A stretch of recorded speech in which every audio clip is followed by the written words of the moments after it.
Israel's actions in Syria after Assad's regime fell. Alright, so here's what's going on with Israel and Syria after Assad's regime fell.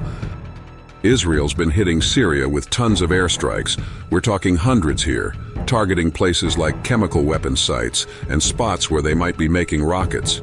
They're doing this to make sure no extremist groups or enemies get their hands on these weapons now that Assad's gone. They've basically wiped out Syria's air force, navy, and even their air defenses, which people are saying is one of the biggest air campaigns Israel's ever done. Now, Israeli troops have moved into parts of Syria, especially around the Golan Heights and near Damascus. They've brought in tanks and taken over some Syrian military spots. Israel's saying this is just a temporary thing for security, and they claim they're not going beyond the areas where they're supposed to stay, according to old agreements. But they admit they're operating in and around those zones. Israel's also taken control of a buffer zone in the Golan Heights, arguing that since the 1974 agreement with Syria is now void because Assad's out, they had to do something.